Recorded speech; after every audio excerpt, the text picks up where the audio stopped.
Ange, you give a very honest assessment of what you felt Timo Werner played last night. And sort of waking up this morning, any regrets about the public nature of the criticism, or do you stand by that? No, it wasn't criticism. It was assessment. I mean, if we played poorly, we've played poorly. If an individual's kind of hasn't, and like I said with Timo, it wasn't about whether we played well or not. But we had a real difficult game last night. I'm asking 18-year-olds to do some massive jobs, and you want senior players, and he's a senior player. He's an international. He's won a Champions League. That there's a level of application and performance you need to sort of rise to, or to help the team, and he didn't reach that. I mean, I think me taking him off at half time was a statement enough, but the same way I won't hide behind team poor performance. It's the same with no different for players or anyone else. It wasn't criticism. It was just an assessment of his performance, and on a really challenging night for us, which we knew going into it, it needs to be better. What way do you think, or what way has he responded to that? Is he the type of character that goes, I'm going to prove... Look, I've got no time for that sort of stuff anymore. We're in a fight here, like collectively we're in a fight. I'm not going to go around worrying about people's bruised egos. Yeah, this football club, we want to achieve things. We want to be successful, and we're down to the bare bones in players. I'm not going to, if there's somebody in that dressing room who's fit, able to contribute, that feels like he needs something extra in this moment, he's probably not the right type. Like, I need guys who, and we had some last night, who, understand the situation we're in. We've got 15 fit players. In some positions, we've only got 2 players.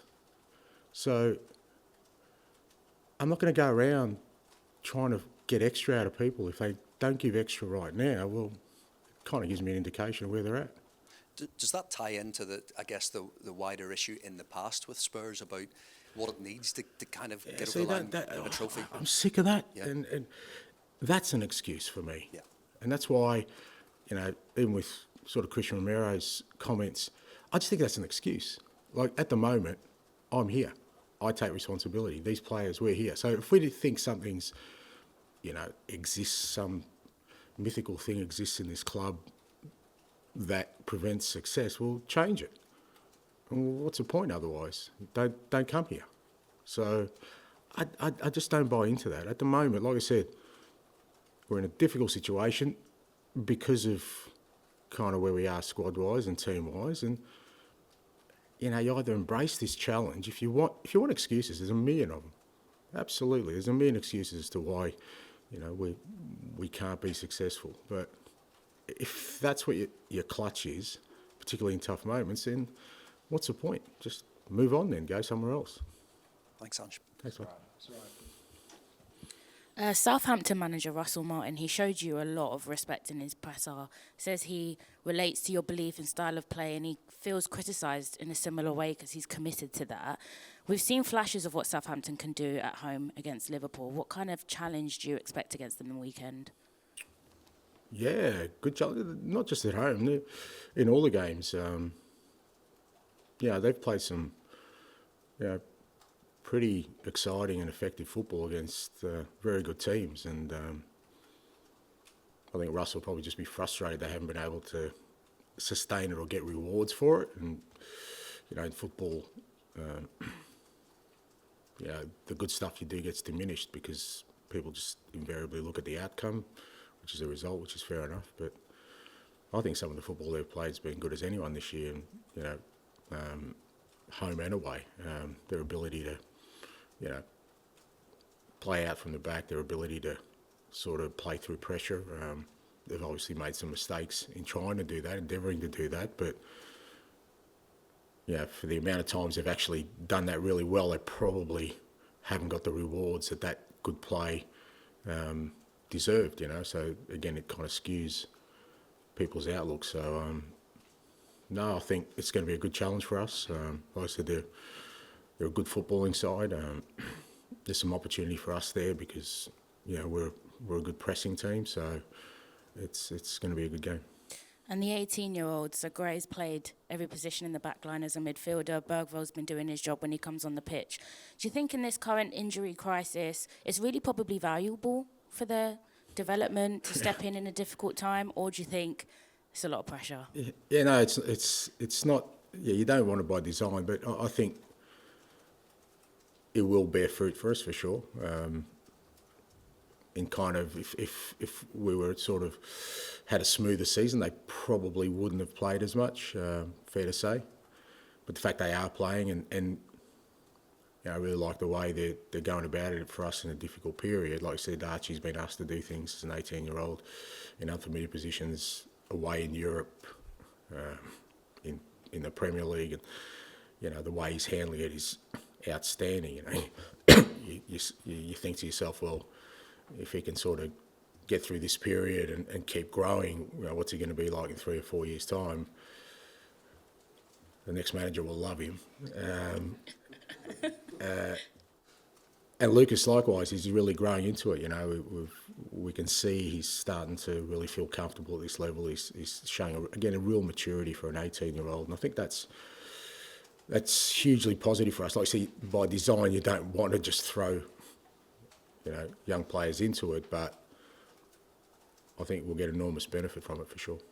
And you said in your assessment that we weren't anywhere near our best yesterday. But in this crisis, what things on the pitch do you think the players just need to be doing more? Is it the simple things, the finer details? Oh, look, I think it's a combination of things. Like I said, we can't dismiss the situation we're in at the moment where, you know, we're very limited in terms of what we can do from a team perspective. There's a lot of players who are playing a lot of games and they're giving all, but they're obviously going to lack a little bit of sharpness because we can't give them, you know, a rest. So within that context, it's just about, you know, making sure that there's some basics in our game that we continue to, you know, push through. Like I said, you know, you look at the Chelsea game, and you know, the elements of that were you know, brilliant for us, and the way we played our football. So the ability to play at that level is still there. It's just that last night, like I said, and we've got to keep it in context. It's a difficult venue. It's always difficult for any team going there in Europe, you know, historically to get a result that you need to fight. Now, I just felt there were times where we weren't as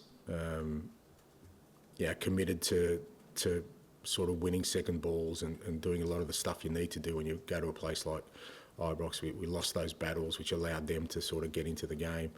But the flip side of that is that when you're 1-0 down there, it's awfully hard to turn it around because the volume in the stadium goes up, you know, by 100 decibels. It's hard to claw it back, and I thought we showed real character. I mean, Dom and Decky and Lucas, Papa, I think they all helped when they came on for sure in helping us achieve that. But the fact that we were able to come back, and as I said after the game, in the context of Europe, really good point for us. You know, it sets us up really well for the last 2 games. Next game's not for a while, so we'll be in, you know, a bit of luck, we'll be in a much better position squad-wise to tackle them. And we know if we win those 2 games, we'll finish in the top 8. And, you know, that's, I think we'll probably look back on that sort of point last night as valuable to that. Perfect, thank you. Thanks. I just wanted to ask, when you signed Timo Werner last January, it sort of felt like a player who'd struggled at Leipzig, struggled at Chelsea, and Spurs almost were taking a chance on him and giving him a platform to rebuild his career. I was wondering, in the context of what's happened recently, is it ability, is it confidence, or is it mentality which maybe stopped falling short? I don't think, I mean, it can't be ability. I mean, like I said, you don't play for Germany, you don't play for big clubs. And, you know, whether it's a combination of confidence or belief, at this moment, we don't have the luxury of that. Like, you're out there, you're playing, you're fit. We don't have the luxury, not just him, any player at this moment, because he's got an opportunity to play, you know. And it's not like, oh, well, a bad performance, or, you know, if your performance, oh, well, I'm going to leave you out next game, put something, I've got no one else to put in. So we need now all that stuff to be put aside, you know, whether you have lack of confidence or lack of belief or whatever it is, to say, well, are you in this fight? Because we're in a fight, yeah, because we've got a limited number of players to call on, we've got some big games coming up, we can set up our season. I just need people to have that level of commitment and application and find their way through. So you know, as much as, you know, I'm talking about Timo, I'm talking about the whole group, talking about all of us right now, that, you know, the norms of football of, you know, poor performance, you get left out, they don't exist in our environment right now. So I need players going out there and putting all that to one side and saying, you know what, I'm just going to fight and put in a shift because we have to right now, and whatever issues there may be, we can discuss down the line. Is it fair to say until now that you've sort of held him back a little bit, because I feel like you've been picking sort of tired attackers ahead of him instead of Timo, because you know, you just look at your selection record and he's been on the bench for most of the recent games. Yeah, he has been, but, you know, at the same time, he still had the ability to come on and affect games, and he has. You know, he did that against City. You know, he did that, you know, in other games this year where he's come on. But, you know, in Europe, you know, midweek games, well, you know, he's there to start and make an impact. So, you know, like I said, I get that a lot of discussions around him, but for me, it's not about. Last night wasn't about Timo Werner. It's about the situation we're in and what's required in this time. And it could have been somebody else, not Timo, last night. And there are other players who I think could also have given more to what we were trying to do last night. But I just felt with him that, particularly because he hasn't played a lot and there should have been some freshness around him, that he could have made a real impact, because I know he's a top player. So, like I said, I'd expect he looks around and sees an 18-year-old and he sees, you know, guys who've been playing a lot of football and say, you know what, tonight I'm going to make the impact myself because he's a top player, and that's what I expect. And lastly from me, just looking at the centre-backs, you've had sort of Ben Davies filling in to a lesser extent, and now Gray is. Do you think at the start of the season you had enough cover in that area, and is that an issue to address maybe in the future? Look, I can have 6 centre-backs, but you name me one club that loses 3 centre-backs and has got enough depth. It doesn't. It's impossible. I know people say, well, you know, you should have signed. How many centre-backs can I have? And the reality of it is, if all of them are fit, well, 3 of them aren't going to play. You've just got them on your roster. So every club goes into it with 3, maybe 4 centre-backs, which we did this year. Now, unfortunately for us, 3 of those 4 are injured. So I think like I said, I've seen clubs lose 1 centre-back, people calling it an injury crisis. But it is, because your centre-back pairings are really important. Like, you look at the top teams, they're constants. And the teams that don't have those constants really struggle, even if they're missing one of them. You know, I'm talking the top teams. We're missing 3. So, of course, it's going to affect us. Of course, it's going to affect our ability to play the way we want to. Can you compensate for that? Well, no, because you can't have 6 top centre-backs in a Premier League squad of 25. It's just impossible to do. Hi, Ange, how are you? Yeah, I'm okay, bud. Good. Your very first answer, you said what you said last night about Timo Werner wasn't criticism, it was feedback, assessment. What's the difference between criticism and feedback and assessment, and where is that line, in your opinion? I think criticism is, saying something that is not really helpful. It's just, almost used as an excuse. That's not. I think assessment is trying to give people feedback to make them better and give them an opportunity to improve and give them feedback to the whole group about what the situation we're in and what's required. In general, and again, going back to what you said about bruised ego, you're not interested in bruised egos within dressing rooms. Players generally like to be told what they're good at. If they scored a hat-trick, they like to have smoke blown up them and what have you. They don't like to be told what they're not good at. Do you find in your dressing room they're going to respond to the latter? It's not about a response. I'm not interested. Like, we're in a fight here. We're in a battle. Like, when people are in a fight and a battle, do you think they'd go around and say, "Oh, how are you feeling today? You feel up for this?" You've got no choice, mate. You've got to be up for it. So, and like I said, I get that, everything's about Timo, but Timo is not where our season is at. It's not about Timo. It's about who we are in the situation we're in right now. So it could be, if it's not Timo, it could be somebody else on Sunday. If somebody else doesn't perform to the levels in the current situation we're in, then we're going to suffer for it because we've only got a certain amount of players. So that's it. It's not about kind of bringing somebody down or blaming someone. That's where, this is not about one person. This is what we're in, the situation we're in right now. We've got a limited amount of players. really stretched, but we've got big games. We can set up our season. It's a great challenge. I want people who are up for that challenge, and when they go out there, irrespective of if things go well or not, that, you know what, they're relishing the opportunity to be out there. This is not a time for us to kind of be worried about people's mindset. If you don't understand or feel what we're in at the moment, then I'm not sure what it's going to take. Well, taking your analogy finally about the battle, you're the general, and you're going into a game on Sunday, and in the last few weeks or months, a game after a European match hasn't gone so well. Palace, Ipswich, Fulham to a certain extent. Leading the team into battle then on Sunday, are you confident that you can turn that around? Your lieutenants will go out there and turn that around for you. A lot of analogies in there, but but that's the reality of it. You're right. You know that there is no alternative. There's no alternative path here. There's no other solution other than to go out there and perform at a level we know we can, which we have. Even in recent times when results haven't been great, we still have reached levels of performance which we know if we get to, we're difficult to stop, and that's what's before us.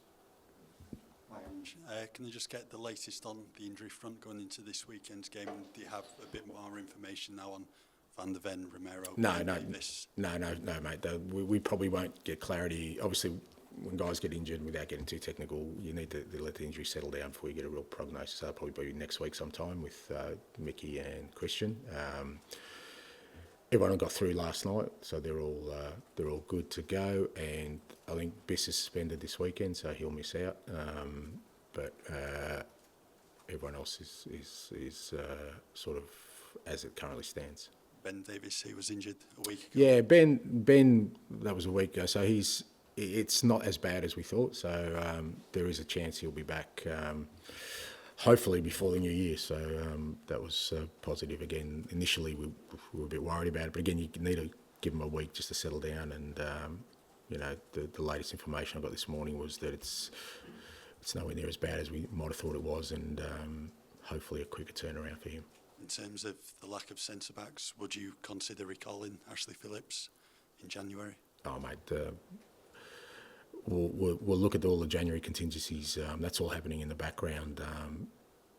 It's not going to help us for the next sort of 5 games. That's where my focus is right now. Johan's, we've had their chats, and he knows kind of.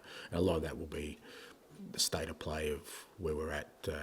Come the new year. Okay, thanks. Thanks, mate. Tom, please. Hi, Andrew.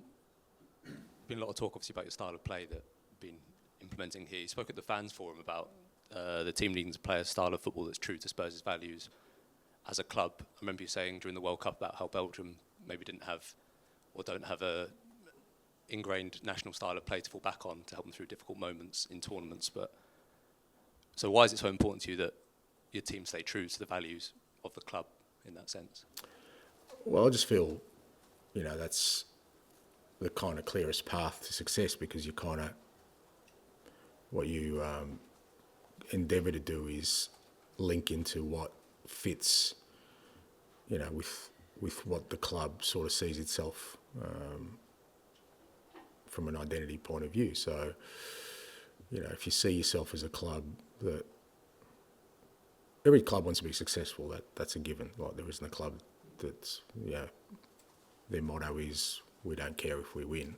In Latin, it doesn't exist. So every club, but it's how you get to that point. And for some clubs, it's not important, like the manner in which. Other clubs, I think it is. I think this is one of those clubs. They've certainly tried the alternative path and come away sort of feeling it wasn't a fit for purpose. So that's why I think it's important. I think it's an easier path to traverse, because in difficult moments you still realise, okay, this is still the way we want to go. So there's a clearer alignment when the inevitable sort of bumps in the road happen. So I think that's why it is important. Like I said, for some clubs, other things are more important than sort of style of play or the way you play your football. There are other things, anchors that they sort of hold on. Some of them, really believe in development of young players. Others believe in, just the experience at their home ground. There's always things that you can sort of say are constants. So that's why I think it's important. And so that kind of attacking style of play that this club is kind of more known for historically, is that something that's just intrinsically more difficult to implement away from home? Thinking about the 4 away Premier League victories in 2024, is that intrinsically more difficult to do away? No, not necessarily. I don't think so. Look, I get that people kind of think that attacking football means you never defend or you don't care about defending, but it's not. It's just, like I said, it's more about your intent when you go into every game, and our intent is to go and try and win every game. Not to kind of treat games in a different manner. Now, is that more difficult than? Well, what's the opposite? The opposite is that you go into every game trying not to lose. Well, that's not guaranteed success either. So the only guaranteed success is when you get it all right. And that's the difficult bit, when you get everything right. And it's the reason that, only one team ends up winning the competition. And sometimes it's fine margins between who wins it and who finishes second or third or fourth. But as I keep saying, you play attacking football, people say, you've got to concentrate more on defence. You play defensive football, they say, you've got to concentrate more on attack. Yeah, fair income, really? Yeah, I know that. Everyone knows that. Every manager knows that. So it's about, what you want to base that on and what's your underlying principles into getting to that space. So we want to be an attacking side, we want to be an aggressive side. It doesn't mean you ignore the defensive side of the game, because that kind of mentality doesn't exist with anybody, I don't think. No one, because ultimately we all want to win. Okay, we'll end the broadcast section there. Move on to the Bergvall section for 10:30 p.m. tonight. Paul, you start us off. Right, I just wondered if